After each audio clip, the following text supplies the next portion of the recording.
Why were you appointed to the Department of Defense Chief of Staff for I think it was the acting secretary or the secretary at the time? What were your marching orders at that time? Because I'll tell you, a lot of people raised eyebrows at that. The timing was suspicious, I would say, for people, at least enough to ask questions. And I asked Sure. questions at the time.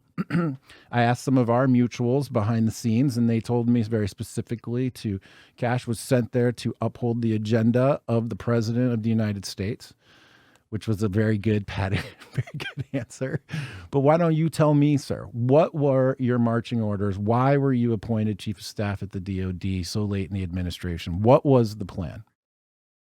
Sure. I mean, I think it was, having come out, we never talked about, I ended up being Rick Grinnell's number 2 at DNI. So I built up this pretty big background actually running the intelligence community, which is a huge apparatus. It's not as big as DOD, nothing is. Prepared me to run the world's largest organization. So one, I had a proficiency in running the interagency, in leading awesome men and women in our national security apparatus, budgeting cycles, oversight at Congress, having done prosecutions, having done investigatory work, and also been entrusted with traveling with the president to be his advisor for the nuclear football. I mean, so I had worked in all these fields as a national security professional. And I think one of the things that frustrated the president the most was he campaigned on ending wars and bringing home hostages and killing terrorists. I mean, all 3 things were in my wheelhouse. And so when he sent Secretary Miller over there, Secretary Miller and I had served together in many posts in the past. We'd served in the White House together running counterterrorism, known each other for a long time. And when they asked me to be Chief of Staff for the Department of Defense, this is what the Commander-in-Chief, or I should say, actually, this is what the Secretary of Defense wants, and the Commander-in-Chief will agree with it if it's the recommendation of his new SecDef. And I said, well, if that's the ask, then, roger up. That's what you go do to serve. And so the marching orders were simple. End the wars. Stop Iraq, stop Somalia, stop Afghanistan, stop Syria. And bring home hostages, take care of our vets, increase care for our veterans. And also at the time, it was Warp Speed. Operation Warp Speed was, I don't want to say there's a 1, 2, 3 rank in these priorities, but they were pretty much all ones. And so we did. Secretary flew 65,000 miles in the 3 months we were on the job to talk to our men and women around the world in the theaters of war we were ending, because we wanted to hear from them. Is this the right decision? Is this the right move? And unequivocally, everywhere we went, even to my surprise, we were in Afghanistan, we were in the Middle East, we were in Southeast Asia, we were near Iraq and Syria. Everybody and all the leadership said, we need to leave these places. We have been here too long. And so we did. So we put in play a proposal, and we went down to 0 in Somalia. We totally decreased our footprint in the Iraq-Syria scenario, and in Syria even more so. And we were supposed to be at 0 on 1 May of this year. We would have hit that mark had Biden not set September 11th as this new, trial balloon. And to, talk about a guy, a New Yorker, to use September 11th for anything other than honoring the fallen and the men and women that served is outrageous. But of course, the mainstream media celebrated that act because it was him who was going to end Afghanistan, when in fact it was President Trump who ended Afghanistan. So marching orders were simple. And, internally, some folks at the Department of Defense didn't like it. But I was lucky and fortunate enough to say, well, the Commander-in-Chief has issued a directive. I work for him and you work for me. So we're going to go do it. Impressive. And I appreciate that. And you guys had some success doing what you could do until people come in and turn the successes around. Strokes of pen, change in policy, different orders. These things can all be undone very quickly. In just the last couple minutes here, one, I have to throw this out here. And your name was put up for director of the CIA. Is that right? I think, some conversations are best left for another day. Okay. Well, I did read some reports about that, conversations that were had about potentially you landing as the director or an acting director of the CIA. That would have been a pretty impressive punctuation mark on what is truly an incredible arc. I mean, what is more American than this, right? Like working hard, getting a good job, grinding away, being a public defender, upholding due process like the great patriot John Adams. You know, how far have we fallen where John Adams defends the British in the Boston Massacre, gets them acquitted, okay?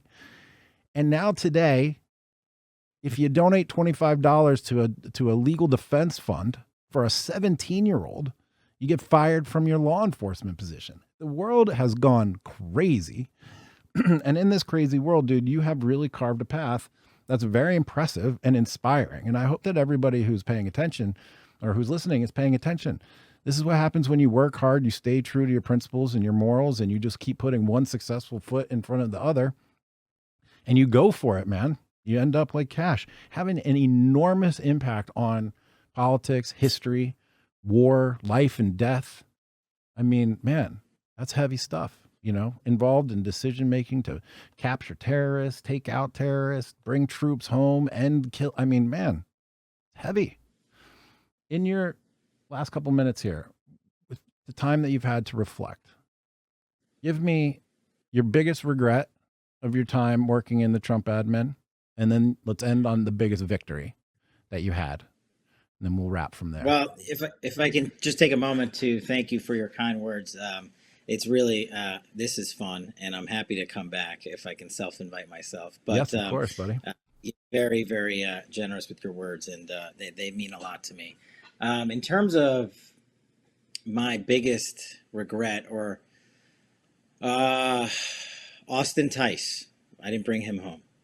So that one is hard. It's very hard when you can't return a loved one to their family. And we returned 53 under Trump, but he's the longest one out there after Bob Levinson. And, you know, that just sucked. And I even went to Syria to try to get him.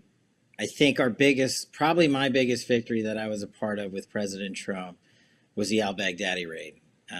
I was at the White House all day with him, and I was in the sit room with him for the raid and afterwards. And that was probably the greatest national security day that I was personally involved with in a career, which would be capstoned a few months after the raid. I would receive a photograph from the Situation Room, and it was just me and President Trump, and it was the only solo shot of the evening.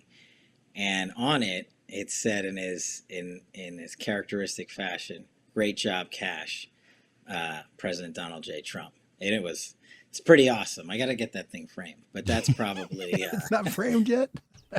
I know. I think I got to do stuff, but I think those are probably the two. Yeah, that's awesome, man. And really, for somebody who's put in the time and energy you had into terrorism and counterterrorism work, to be there with the president on such a momentous day of taking care of like a high value target that had been on the list for a long time. Bad man. That must really have been an exciting moment. And guys, again, just take a look. Kash and I are about the same age. Kash is out there making history, literally. Okay, being involved in history. And I bring this up to say it because history is made by people, by men, women, just individuals doing things. It is insufficient to just say, oh, things will get taken care of. Oh, history has a way of working these things out.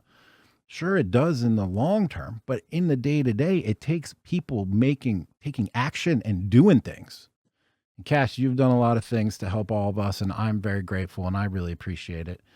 Thank you very much for your time. Thanks for coming on the show and talking to us and getting some of these key facts out there for everyone to hear. Where can people find you if you want to be found? Do you have anything that you're promoting? Do you want to be reached? What are you doing? No. I appreciate that. Look, where can I be found on your show? All I'll right. come back. Do it. I don't Deal. have a social media or anything like that. If I'm doing selfless promotions, if you haven't seen The Plot Against the President or read the book by Lee Smith, you need to, because it sums up what happened in this country, and every single shred of that documentary and book has been proven true over the years. And if you're great patriots like Jack and others who are listening, have a look.